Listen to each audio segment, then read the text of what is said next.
అన్న నమస్తే. నమస్తే. ఏం పేరు అన్న? నాగేష్. ఎక్కడ మీది? సంగారెడ్డి. సంగారెడ్డి. ఎట్లుంది రేవంత్ రెడ్డి పరిపాలన? ఏం బాగాలేదు. ఎందుకని? ఏముందన్నా ఏం చెప్పు, ఇక అన్నీ వేస్ట్. ఇప్పుడు అన్నీ హామీలు ఇచ్చిండు, ఏం చెప్పిండు చెప్పు.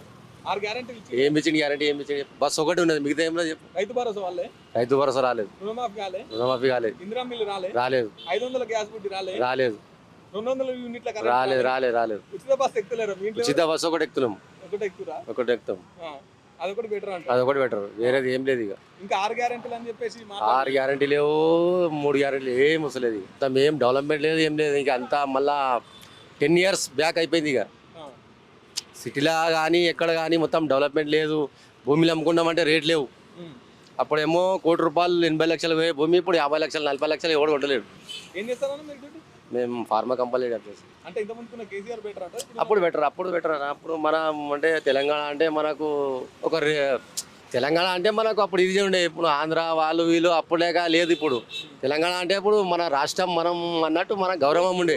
18 గంటలు కష్టపడుతున్నా అంటాడు ముఖ్యమంత్రి. ఇక అది ఆయనకే తెలియాలి, మనకు సంబంధమే అది. రాజగోపాల్ రెడ్డి ఐడియా ఉందా? ఆయన బాగా తెలుసు. ఇప్పుడు ముఖ్యమంత్రిని బాగా బెదిరిస్తున్నాడు కదా. అంటే ఆయన సీనియర్ లీడర్ కదా ఆయన. ఇప్పుడు ఆయన హోదా ఆయన ఇప్పుడు ఈయన నిన్న మొన్న వచ్చి పార్టీలో జాయిన్ అయ్యి సీఎం అయిండు. ఆయన అయితే ఆయన సీనియర్ కదా, అప్పుడు తెలంగాణ కోసం కొట్లాడ చేసిండు ఆయన. అంటే ఆయనకు మంత్రి పదవి ఇచ్చుడు ఇవ్వచ్చు, తప్పేం లేదు. ఆయన సీనియర్ ఇవ్వచ్చు, తప్పేం లేదు. ఆయన వాళ్ళ అట్లా ఉందన్న, వాళ్ళు సీనియర్ లీడర్. అప్పుడు 10 సీట్లు గెలిపి వచ్చిరాడ, మళ్ళీ ఇస్తే తప్పేం లేదు చెప్పు.